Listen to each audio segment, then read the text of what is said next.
All right. Okay, we're up to Yud Chesamid Beis. We're 3 lines from the bottom. The Tani Rabbi Yechezkel. What the Gemara is discussing is the following shaila. Okay, I'm going to go with the first approach of Rashi as opposed to the second approach because I think that it flows better in the Gemara. This is how we learned it yesterday. We know that tzroiris, right? Chatzi and ezek tzroiris. Now tzroiris classically is a told of regel, right? The animal's walking regularly, and a pebble shoots out, breaks a window. It's a told of regel. You pay chatzi and ezek tzroiris. But we were introduced yesterday that you could also have tzroiris of keren, right? Let's say the animal takes a baseball, throws it aggressively through the window. It's also tzroiris because it's not being damaged by that body of the animal, but it's not regel. It's keren. So the question, correct. So the question is, what if the animal does it 3 times? No, not hano. It's more kavanasa lahazik. It's kavanasa lahazik. Karen's what do you call it? Iker is kavanasa lahazik.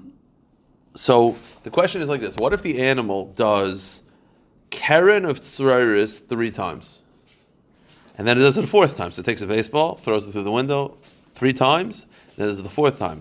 Does it pay chatzi nezek because it's tzroiris? Halacha mishmasina. It's always chatzi nezek. We say no. Well, it became a mood. So that was the shaila we had yesterday. So now we want to address it further. Tani Rami Bar Yechezkel. I think that I have an answer. I think it's a machlokes tanoim because the teaching is Rami Bar Yechezkel. Rami Bar Yechezkel says as follows: Tani Rami Bar Yechezkel, Tarnagol shahayishet roishay la'avik klis chuchas. You have a chicken that put its head inside a large vase. Not that it's touching, but put its head in the vase, and it crows, whatever chickens do. I don't know, it makes the noise, it shrieks. Talk about the shavra, and it breaks it. Now the Gemara's assumption, it's a conclusion as well. The Gemara's opinion is that when you break something with your voice, that's tzroiris.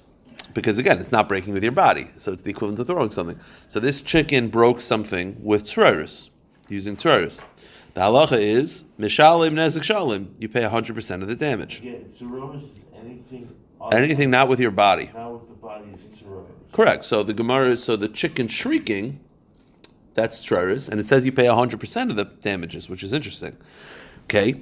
Rav Yosef Amri Bei Rav, but Rav Yosef says that in Yeshiva of Rav they disagree. What do they say? Sus shetzonav, if a horse neighs, v'chamar shenor, a donkey brays, the shiber is hakelim, and by doing this, it did so loud that it broke the kelim. So the same thing. Mishan chatzi nezek. So the machlokes, in this case, where you pay nezek shalim, chatzi nezek. What's the machlokes about? My lav going to ovetz losses zimna. It must be the cases where the animal did it 3 times, and the machlokes is ubahakam ifli, meaning everyone agrees chatzi nezek tzroiris is 50%. So why does the Tani Rami Bar Yechezkel say 100 in this case? Because it's done it 3 times, and it's of the opinion. The first opinion is of the opinion that you could become a mu'id after 3 times, hence you pay 100%. And the Bei Rav said no, even after 3 times, it's still chatzi nezek. That seems to be the machlokes. Marsava yeshada, marsava ein hada. So the Gemara says no. Very simply, the machlokes is much easier. It's a machlokes the first time. You know what the machlokes is? Whether chatzi nezek tzroiris is a thing. This is sort of like yesterday's daf. It's like riddles. You have to just have the same opinions floating all over again. Remember sumchas. Sumchas holds there's no such thing as chatzi nezek tzroiris. So the Tani Rami Bar Yechezkel says that you break it is following sumchas. And there is no such thing as chatzi nezek tzroiris. Chatzi nezek tzroiris is it's regel, and regel is 100%. Okay. Now here's the one point though that I don't think was clear from yesterday's daf. It seems clear from today that even Sumchus who does not believe, and it makes sense. This is very. I think this is a davar pashut. Even Sumchus who does not believe in chatzi nezek tzroiris, if it's tzroiris of keren, you pay 50%, which makes sense. Meaning, if let's say according to Sumchus, the animal's walking and shoots a pebble out from its foot and breaks something, you pay 100%. Because he doesn't believe chatzi nezek tzroiris is the thing. It's just regel. If you take a baseball and throw it aggressively, Sumchus would say 50%. Because he doesn't believe in chatzi nezek tzroiris. He just believes that it is what it is. So by walking, that's regel. This is keren. Meaning it's no different than keren, right? The point is, Sumchus does not believe in chatzi nezek as being a significant. He just looks at it as it is what you did. So when you're walking, it's regel, so you pay 100%. He doesn't believe that there's any difference between tzroiris or gufoy. There's all the same. He doesn't believe there's a distinction. So therefore, if you do tzroiris of keren, you'll pay 50%, according to everybody. So he doesn't believe there's any difference between Tzuros Correct. and Karen altogether. Tzroiris of and the action, correct. So the point is, so the Gemara is a question. So you tell me this brisa where the chicken put its head in the glass and shrieked and broke, and it said nezek shalem is because it follows sumches, and sumches doesn't believe in chatzi nezek. The Gemara just wants to know, isn't it the main the main theme of keren has two components. It has kavanas lahazik, it intends to damage, and also abnormal. Usually if it's abnormal, it's keren. Isn't it abnormal for a chicken to put its head into the glass? So the Gemara says, like, why is his head do it? It's abnormal. So the Gemara says, Hamashunu, it's abnormal. If it's abnormal, then it's keren. So then Lukuliyam, it should be 50%. So the Gemara says, the Isbu Bazrani, the case is in the glass, there's feed. There's seeds in the glass. So it's normal to put his head in there, and then once it's normal to put his head in there, it's normal to shriek as well. So it's 100% normal, and therefore it's regel, and then Sumchas holds, doesn't believe in Chatzin Ezra, so he believes it's 100%. Okay. By Rav Ashi, okay, interesting kasha. Now this shaila would be a good kasha if we hadn't been had the answer already. The kasha is like this. We've gone under the assumption that if you have tzroiris of keren, it's the same. It's 50%. And we just had a shaila, if you do it 3 times, does it elevate to 100%? Where's the kasha? Instead of 50%, maybe tzroiris of keren should be 25%. Why? Because tzroiris is always 50%. Keren is always half damages. So if tzroiris of regel is 50%, maybe tzroiris of keren should be half of keren. Keren is 50%, they should go to 25%. That's the Gemara's kasha. Boy Rav Ashi, yesh shina l'tzroiris l'revia nezek, or yesh shina l'tzroiris l'revia nezek. If you do tzroiris of keren, is it 50% or perhaps it's 25%? Why? Because again, keren always pays half damages. If tzroiris is always 50% of regel, so then keren tzroiris should be 50% of that, which should be 25%, or no, 50%. That's the question. Is tzroiris of keren 25% or 50%? So the Gemara's answer is very simple. What have we been discussing till now? We just got finished saying, if you do tzroiris 3 times, the shaila was, does it become a mu'ad, 100%? That implies the first 3 times is 50%. It's clear from the discussion up to this point, it's not 25%. It's clear it's 50%. And hence, and then we had a shaila that we wanted to say, is a machlokes tanoim, maybe if you do it 3 times, it gets elevated to 100%. But never is there an option of 25%. Rava's whole shaila. Rava started off yesterday. We ended yesterday with Rava shaila. Rava shaila is, if I do tzroiris of keren 3 times, do I pay 100%? That implies he's never handling with 25%. He's looking at it, it's 50%, 50%, 50%, and then maybe elevated to 100%, but he's never entertaining 25%. So the Gemara answers, Tiv Shalemi de Rava. Well, it's clear from Rava's question that he never entertained 25%, because he said, the first 3 times it's 50%. Does the 4th time go to 100%? He's clearly not handling with 25%. The Gemara says, I mean, it's clear from his question that he's not entertaining it. So the Gemara says, no. Dilma Rava imtim tziloimer kamar. Imtim tziloimer ein shina yeshada einada. Could be this is how you're supposed to read Rava. Rava could read like this. Rava's question was, if you do it 3 times, does it become a mu'ad? And he pay 100%. But this is maybe how he reads it. Maybe it's 25% or 50%. And imtim tziloimer, it's 50%. If you do it 3 times, is it elevated to 100%? Maybe Rava is unclear about all of it. Teiku, we're not sure. Okay, so we ended off as a teiku. Weiter in the Gemara. Here's the kasha. The kasha is like this. Sumchis does not believe. This is we referenced this question I think 2 days ago. Sumchis does not believe in chatzin nezek tzroiris. He looks at it as that if you break something with your koyach, even not with your body, it's the same. The question is, what about koyach koyche? So he throws a baseball through the window. Sumchis looks at it the same. It's mamish as if you did it biyadayim. What if you throw a baseball, it breaks a window, a shard from that window goes and breaks another window? Does he look at it as still? He doesn't look at there's any distinction. Or even Sumchis agrees in the concept of tzroiris for the 2nd degree. That's the question. Does Sumchis look at it? 1st degree, koichai, he looks at it the same as if he did it b'yadayim. What about 2 degrees? Would he then say, that's Chatzi Nezek, that's Chatzi Nezek service? Or no, Sumchis does not believe there's any distinction. That's the Gemara's question. Boy Rav Ashi, koyach koichai l'sumchis kekoichai dam yeloi. What if it's 2 steps removed? So you threw a baseball, you walking, a rock shoots out from your foot, breaks a window, a shard from that window breaks another window. Do you have to pay for the second window 100% according to Sumchas, or he acknowledges that's 50%? Meaning, does he acknowledge of the halacha Moshe Messinai at least for the second degree and say now it's 50%? Or perhaps no, he doesn't believe there's a difference ever. 1 degree, 10 degrees is enough. Teku, we are not sure. And the Rabbanim, we know that they don't hold a coach. Well, the Rabbanan hold it's 50% the first time, so. Right, so what do we know what they would hold? We assume that they hold that the second one is still 50%. It doesn't go lower. Zero. No, it doesn't go lower. Why is this a teku? What do you mean? Teku is usually something that's beyond. He wasn't alive anymore. I guess they asked the question after Sumchas died. His opinion. I don't know what Sumchas would say. So okay, It's not necessarily what others would say. No, it's what would Sumchas say? I mean, what was his shita? In case he wasn't alive at the moment. Okay, so now look at this line in the Mishnah, and there's 2 ways to read the Mishnah. Okay, the Mishnah says as follows. This is you got to focus on this one. That's what I thought the teku meant that nobody knew. No one can know. So the Mishnah says like this: Haisa miva'etas. Again, the Mishnah said the following line. Just focus on the words. Haisa miva'etas. An animal kicks. Now, when an animal kicks, this is not sroiris. This is keren. Oy or shahayu sroiris minatzin metachas regleha v'shavres akelim or sroiris. So when you read the Mishnah, both pay chatzi nezek, but not for the right reasons. The first one is because it kicked, which is keren, and then the second one, which is sroiris. Okay, here's the question though. How do you read this Gemara? There's 2 ways to read this Gemara. I can read it the first way, which is which is the way I read it. The animal kicks and does damage with kicking, which is keren. Or regular sroiris, mishal chatzi nezek.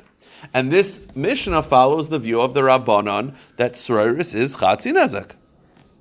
Okay, for Rabbanan he oidil, or perhaps no. This is how you're supposed to read the Mishnah. Again, the only time Sumchas believes in chatzi nezek sroiris is if it's keren, if it's an abnormal sroiris. Right? Sumchas normally feels that sroiris is 100%, but if it's sroiris of keren, then it's 50%. Maybe that's how you're supposed to read the Mishnah. You're supposed to read it like this: Ha'yisa miva'etes ve'viziki bibuta. The animal kicks, which is keren, or the animal kicked a pebble and then it did damage, so it's sroiris of keren, mishalem chatzi nezek, haki or chayim mishalem nezek shalem. But if it was sroiris of regel, you would pay 100% umani sumchasi. So the question is, how do you read this Mishnah? Does the Mishnah follow the Rabbanan, or does it follow Sumchas? So what's the difference in the second approach? If it's Sumchas, he believes sroiris is 100%. So what's the case of the Mishnah? It's sroiris of keren. But that's why it's 50%. But if it's sroiris of regel, you'd pay 100%. There's the 2 ways to read the Mishnah. So in other words, does the Mishnah follow Sumchas, or does it follow the Rabban? The Gemara says, well, Tashma Misef, we'll keep looking at the end of the Mishnah. What do the end of the Mishnah say? Dar salakli v'shavrasai v'nafal hashever al kli acha v'shavrei. Okay, an animal's walking, steps on a vessel and breaks it. That's regel. A shard from that breaking breaks another vessel. What does the Mishnah say? Alarishan mishalim nezek shalim. On the first one, you pay nezek shalim because it's regel. V'ala acharon chatzi nezek. But on the second vessel, which was damaged by the shard, you pay half damages. Now wait a minute. What was the shayla? The shayla is, who does our Mishnah follow? Sumchas the Rabbanan. The end of the Mishnah is definitely the Rabbanan, because the end of the Mishnah is describing sroiris, right? Again, it's second degree sroiris, but our second end of the Mishnah says that if I break a vessel and then a shard from that vessel breaks another vessel, the second vessel I pay chatzi nezek. Why? Because of chatzi nezek sroiris, so it's obviously not sumchas. The Gemara says, "V'yi sumchas miyasei chatzi nezek." Sumchas doesn't believe in chatzi nezek, so it must be our Mishnah follows the Rabbanan. Maybe our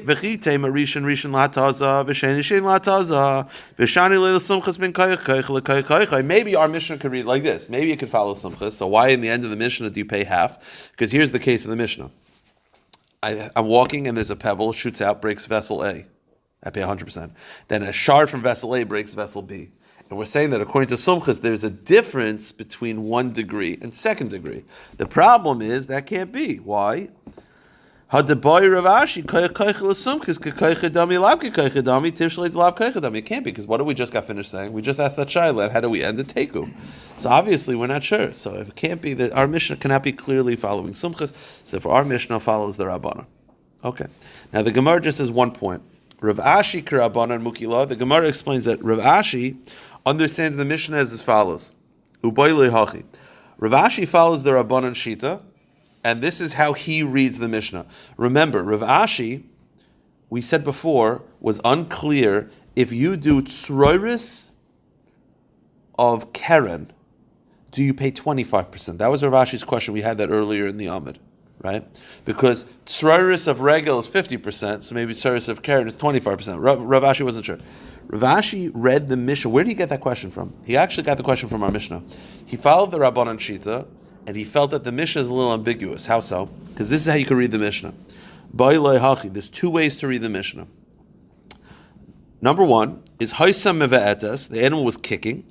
Ve'zika bibiuta, and did damage by kicking, which is Karen.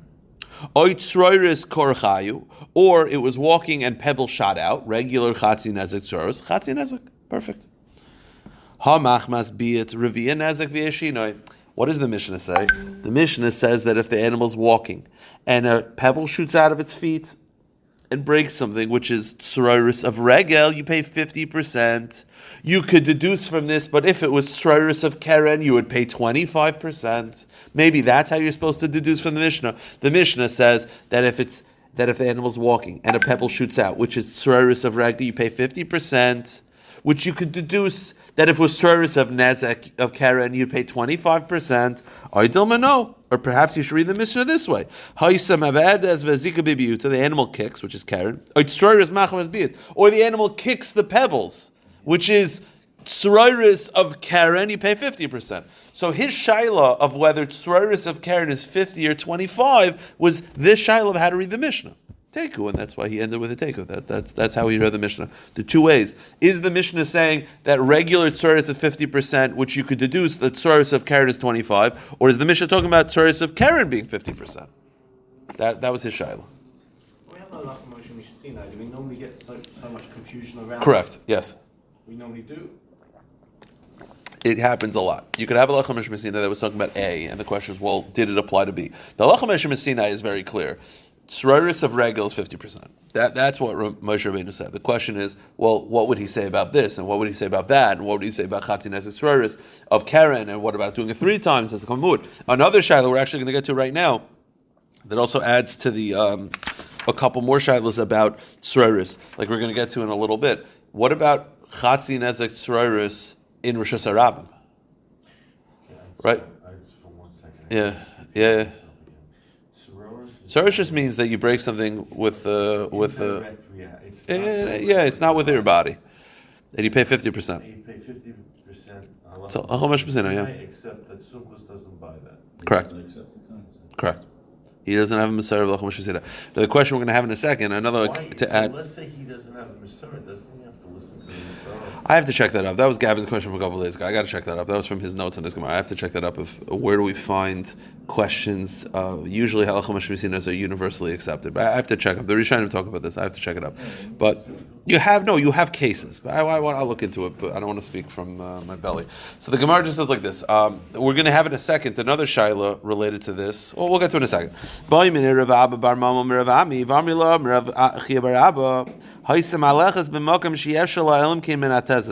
say the animal is walking normally, but the road is covered with pebbles. It is impossible for the pebbles to not shoot out of his feet. So when it's walking, if the pebbles naturally shoot out of the feet, it's regel. But the animal kicked. But it's going to happen anyway. So the question is it tzroiris of keren or is it tzroiris of regel? Now what's the difference? Rashi says, well, if you follow that tzroiris of keren is 25%, huge nafkamina, or if it becomes muad, whatever it is. So the question is, do we say, go with the result? The result is he kicked. So that's keren. Or you say, even if he didn't kick, it was going to happen anyway. It was impossible. There was so many pebbles. Every cow that walks on this road, pebbles are shooting out. So he happened to kick. It would have happened anyway. So is this under the category of tzroiris of regel or tzroiris of keren? Yeah, so that's the question. So the Gemara says, Keren is one that does not have Karen is on purpose. Kicking, he kicked it, which is Karen. But it would have happened anyway. It would have been regal anyway. So therefore it would be 100%. No. It's 50% either way, but there are differences in halacha. If you follow Rav Ashi, maybe Karen is 25%. Perhaps if you do it 3 times, it becomes a muad. You got to just know what category it is. It's 50% either way, but you got to know what category it is. Karen is when it's normal, regular. No, regel. Regular. Karen is a horn. It attacks. It's not normal. It's abnormal, and it's kavanas alahazik. So the Gemara says, "Kivan diyav shalei orchihu oidil mahashna miyamachas b'yuzik." Gemara say, "Teiku and natsher." Another shaila. Now this is a shaila that's going to take us to the end of the daf. Let me just clarify this point. It's very simple. You have to just remember. Karen is chayiv in Rosh Hashanah. Regel is not. There is no regel in Rosh Hashanah.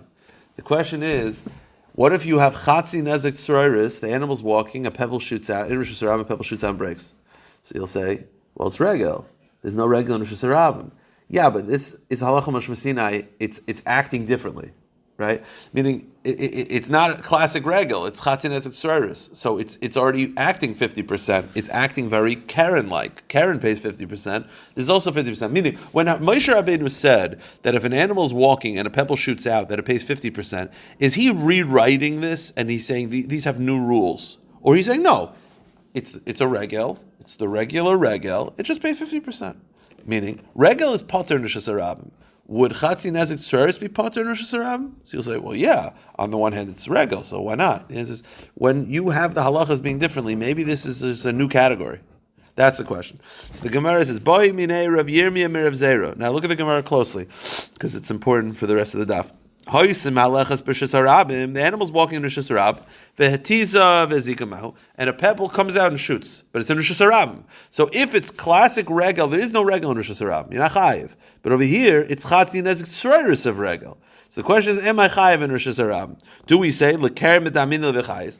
Do we say that this, the fact that it pays 50% is very Karen-like. Karen also pays 50%. So maybe the same way Karen is chayiv in Rosh Hashanah, so too chatzin nezek tzroiris is chayiv in Rosh Hashanah. Meaning, in other words, when Moshe Rabbeinu rewrote the halacha, you understand, halacha meshim Sinai, rewrote chatzin nezek tzroiris, did it basically say it's its new category? That it's got a little Karen, it's got a little regel, it's got a little this, a little that, and it would be chayiv in Rosh Hashanah, or Dilma, or perhaps told of regelu. Or no, it's a told of regel, upatura. Sounds like it's a told of regel or told of Karen, not a new category. Well, fine. Okay, so even if you want to say that it's a combination of the two, so the question is, in this regard, does it take the Karen qualities to be chayiv in Rosh Hashanah? Yeah, fine. You don't have to say it's a new category. It's a combination of regel and Karen. Fine. Okay. So, well, if Karen is chayiv in Rosh Hashanah, maybe this will also be chayiv in Rosh Hashanah. So that was the question.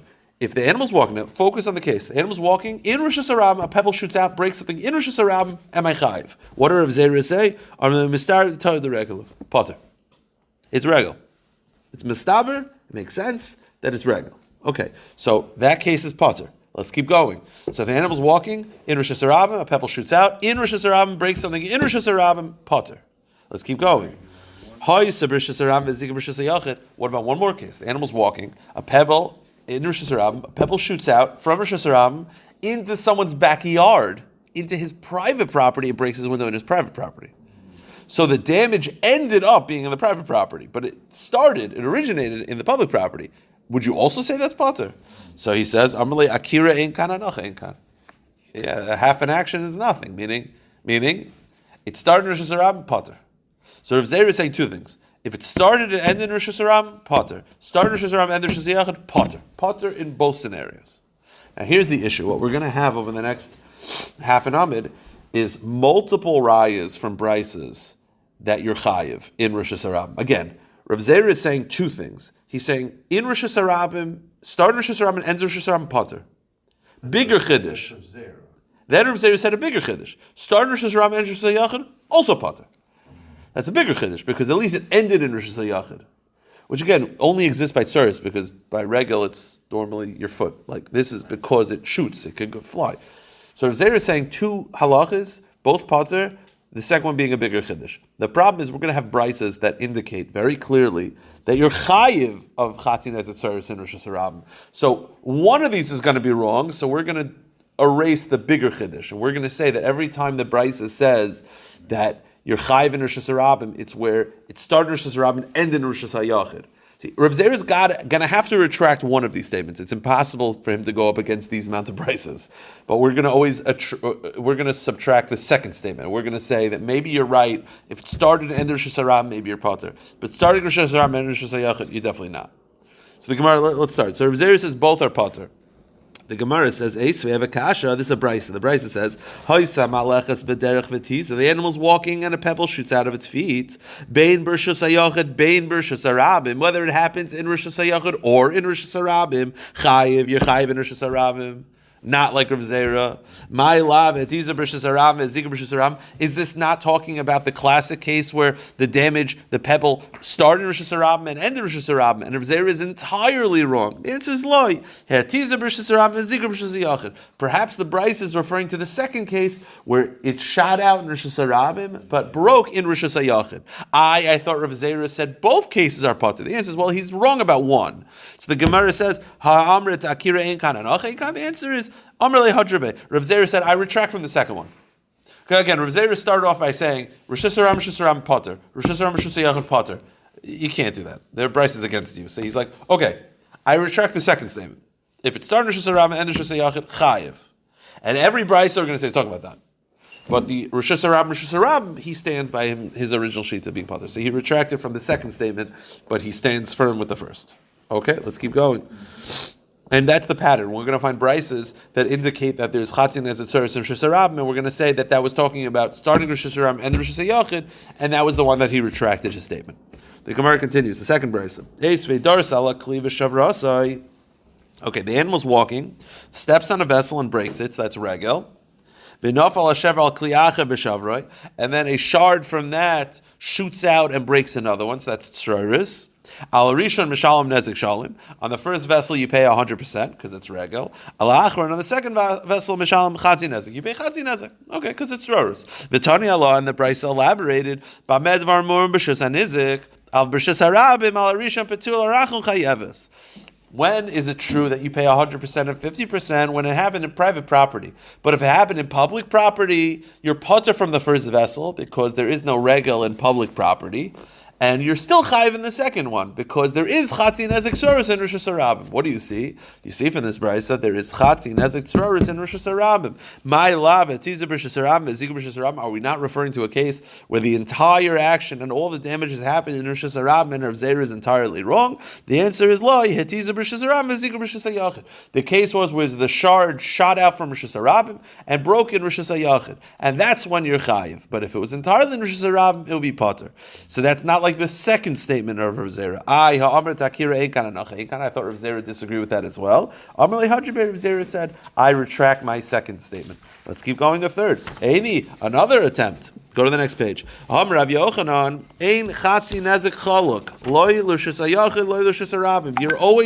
chatzi nezek, both in private property and public property.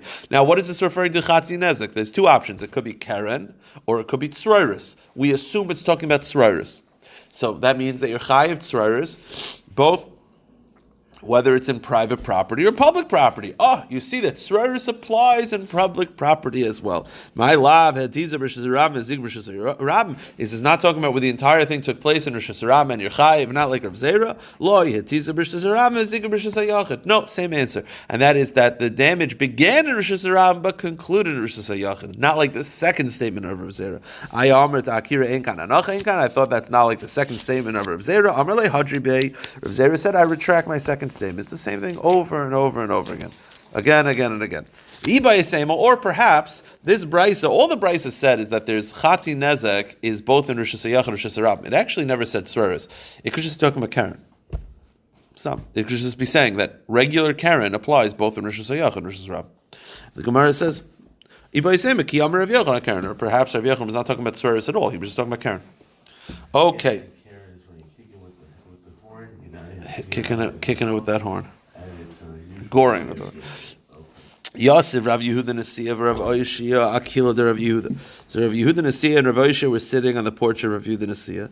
Nafik Milsa Benai, and the following question came out. The question is like this: Kishkisha bizanva mahu. If the animal destroys with its tail, what is the halacha? Meaning, is this considered Basically, is it regel? Regel is always defined by normal behavior. Karen is abnormal.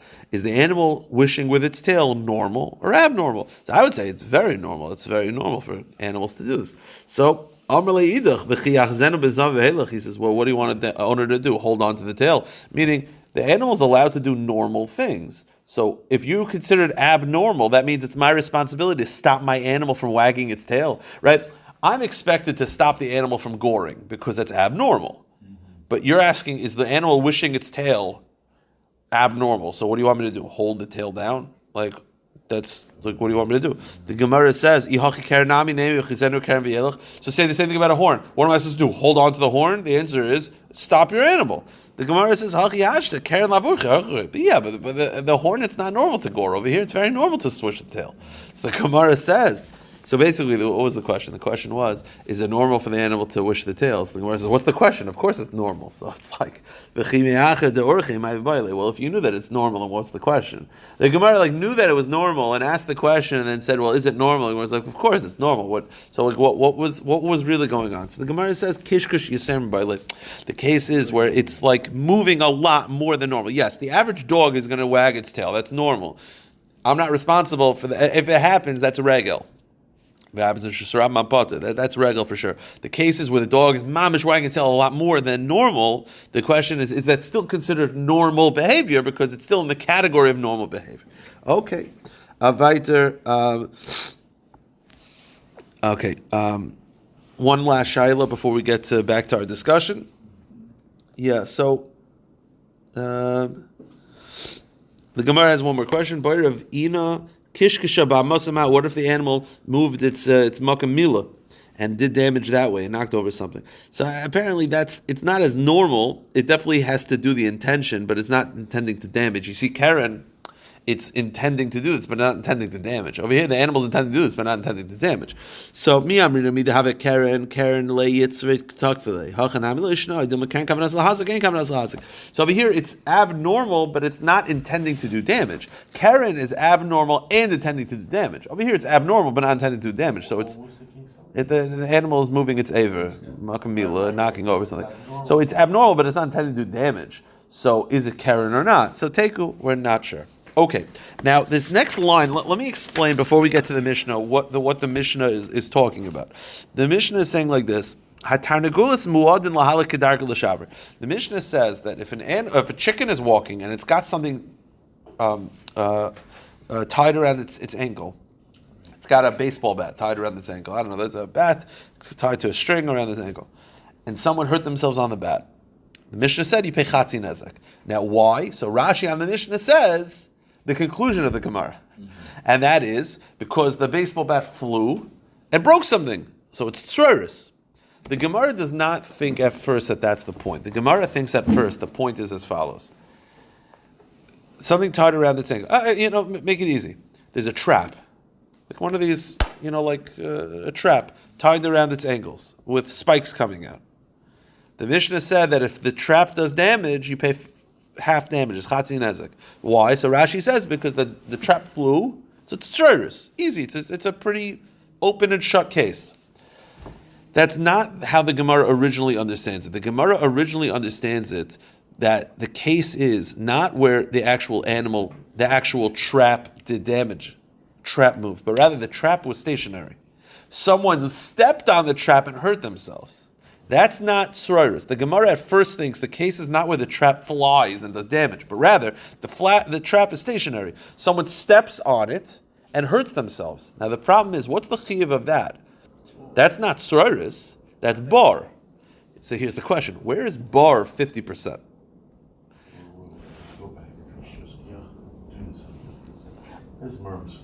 I know. Just don't answer. Just click. The case is like this. The Gemara says that the Mishnah said that if something is tied around the ankle of the chicken and it does damage, you pay 50%. So Rashi explains the conclusion. The conclusion is that the trap flies and breaks something. So it's chatzin necessary. It's very simple. The Gemara at first thinks the case is where the trap is stationary and someone falls onto it and hurts themselves. Now here's the problem. Gav made a good point. What's the chiyuv if someone falls onto the item? That's not tzroris. That's bar, right? That's bar. Well, if it's bar, why am I paying 50%? Either pay 100% or pay 0% if I didn't tie it? Meaning, if I tied it on, I should be 100%. If I didn't tie it on and my chicken just caught its leg on something, why am I have to pay for that? It's either 100 or 0. It's not 50. And the Gemara is going to say the case is where the trap flew and it's striders. No. So the Gemara says, Rav Huna says, when you chayiv is only when you tied it to the chicken's leg. I'm sorry, when the chicken got caught on its own. When you chayiv 50%, when the chicken got the trap on its leg on its own. But if you tied the trap onto the chicken's leg, you're chayiv 100%. So the Gemara says, wait a minute. So it's like, you're telling me, when am I chayiv 50% if the animal got caught on its trap on its own? But if someone fell onto the trap, why am I? What's the 50%? Well, okay, let's go with the case. The animal caught a trap on its own. The trap got caught on its ankles, and someone hurt themselves. The Mishnah says you pay 50%. Now let's assume the chicken and the trap are owned by two different people. Who has to pay? So the Gemara says, let's say the owner of the trap. But wait a minute. Hechidami. Ida atzniya onasu. Can't be the owner of the trap. Why? Because if the trap was hidden nicely, why am I paying at all? A chicken breaks into my property and it gets its leg caught around my trap and drags it out and someone gets hurt. What do I have to pay for? And if I left the trap open, that's peshia. That's a bar, and I'm chayiv 100%. Okay. It must be the chiyuv is not for the owner of the trap, it's the owner of the chicken. But wait a minute. Why is it you don't pay 100%? Because what's the chiyuv? Bar. I didn't make this bar. The chicken did it on its own. But if that's the case, basically, in other words, why am I paying 50%? If the chiyuv is bar, it's either 100% because I made the bar, or 0% because the animal made a bar on its own. But why am I paying 50%? So the Gemara says, you're right. The case of the Mishnah is where the trap flew. So it's chatzi nezik tzreris. So you're not paying 50% because of bar. The trap actually flew chatzi nezik tzreris. Ki itma de Rav Huna ba'al mitmar. And Rav Huna was saying a side halacha. Delil hefger amir Rav Huna nikshem eilov pater kasher adam chayiv. Rav Huna was just saying a side halacha that if you have a trap that the animal gets around its neck, chicken gets around its ankle, and if someone falls onto the trap, am I chayiv? Then it depends. If I put the trap around it, I made the bar, I'm chayiv 100%. If the animal did it on its own, so then it's a bar hanasam eilov. It's like a pit that's God made. It's not my problem, and I'm 100% potter. So it's either 100 or chayiv by a bar, and it just depends on whether I did it. Mishum my chayiv, or what's the chayiv? If let's say I tied it around the ankles and then someone fell on the trap, what is the chayiv? Rav Huna baruch manoyach mishum boyroi hamiskal baragli adam baragli behema. That's called a bar, and even though, by the way, it's a moving bar because the animal does move. I mean, not moving at the time of the damage, but it's a bar hamisgalgal. It's like a rolling bar. But as long as it's stationary at the time and someone falls onto it, it's a bar. That would be the chayiv. Okay, let's just finish up the daf. Mishnah says like this. Now we're on to shein. Shein is where the animal eats and gets pleasure. Keitzad hashein mu'edes. What's an example of shein being a mu'ed? If the animal eats something appropriate. Because let's say the animal eats food, so that's shein. If the animal eats glass, that's not normal, so then it's keren. Right? Abnormal is always keren. So the Mishnah says, if the animal eats vegetables or fruit, that's shein, you pay 100%. But if let's say the animal ate garments or utensils, that's not normal, so then it's keren, it's chatzi nezek. Let's say someone eats something in Rosh Hashanah, it's potter. There's no chiyuv of shein Rosh Hashanah. Now here's the Gemara says. Now the Mishnah introduces a new concept the Gemara is going to deal with tomorrow. Imnenis misham is mashanenis. Let's say the animal in Rosh Hashanah eats $10,000 worth of fruit. I do not have to pay $10,000 on potter.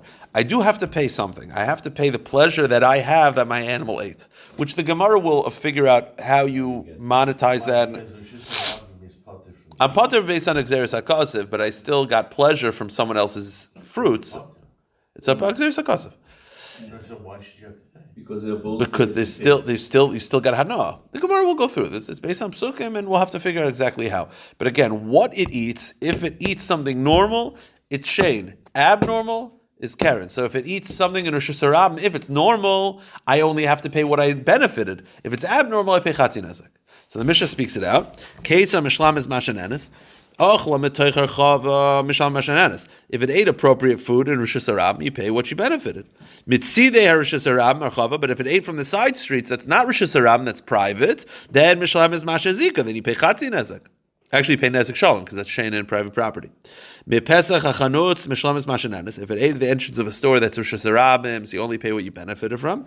But inside the store, you pay, that's considered private property for Shein, and therefore you pay full Nezek Shalom. Now let's start the Gemara. The Gemara run through, it's very easy. We'll finish up the Daf in 2 minutes. What's an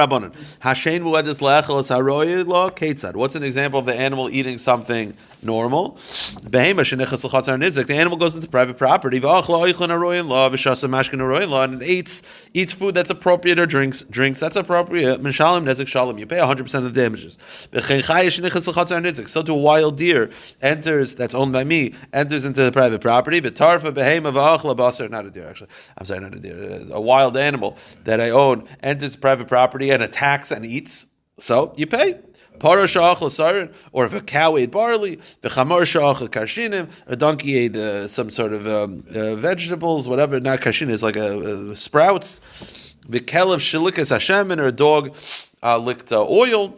The chazir or a chazer ate a piece of meat. This is all normal. So here's the question: what about? This is all normal foods. So therefore, pay shade. Here's the question: what if the animal? So there's two categories. We've seen the animal eats food, nezek shalom. Normal food, nezek shalom. Glass and chairs, chatzin nezek karen. What if the animal eats something which is technically food, but it's very not normal for his species to eat that? Like the species could eat it, it's food, but it's not a normal thing for that species to eat. So the Gemara says, the rule is that if an animal would eat it, so it's food. And yeah, it's not the most normal thing for that species, but under duress, it would eat this. That's considered eating, and you pay shein. So what's the halacha? Therefore, haishon radachal tamri. If a cat eats dates, apparently it's not normal for cats to eat dates, or cham radachal minsa, or a donkey eating fish, mishalom nezek shalom. That's shein, and you pay nezek shalom. The Gemara says a story. Hahu cham radachal nama upalsi lasala. There's a donkey that ate bread and then ate the basket of the bread. So it ate the bread and then it ate the basket. So what's the halacha? You have to pay 100% nezek for the bread because that's shein. But the basket, which is abnormal, you pay chatzi nezek, which is karen. So the Gemara just wants to know: Amai kiven de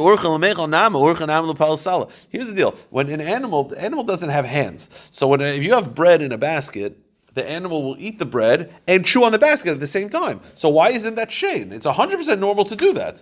That's how they eat. They don't just eat the bread. They chomp on the whole plate. They destroy the plate as well. The answer is the cases where it ate the bread, stop, then went back and chewed on the basket. So that was an abnormal thing to do. Upas urchi, one with this. Is it normal for animals for a donkey to eat bread? Or minu, I have a contradiction. If an animal eat bread or meat or cooked food, you pay chatzi nezek. Why? Because it's abnormal. So you see, it's abnormal. My labe behema. So is it? I guess eating bread is abnormal. So the Gemara says, loy b'chaya. No, that's by a wild beast. It's not normal for a wild beast to eat bread. But wait a minute. What were the three foods that it's abnormal? Bread, basar, and tafshel. Why is basar abnormal for a chaya? Oh, so the Gemara says, loy b'chaya. Why isn't it normal for the chaya to eat basar? The answer is the mitzvah. It's roasted. Lions don't eat roasted meat; they eat raw meat. Or perhaps the chaya that they're talking about is a deer. It's a carnivore, a herbivore. So it doesn't. It's not carnivorous, and therefore it's not normal for it to eat. Or perhaps it's a behema uptura, and the case is where the bread was on the table. So it's not normal for an animal. It might be normal to eat bread, but it's not normal to eat it in such an oifen, in such a tsura. The karen, you pay chatzi nezek. All right, we'll stop here. We'll pick it up tomorrow. This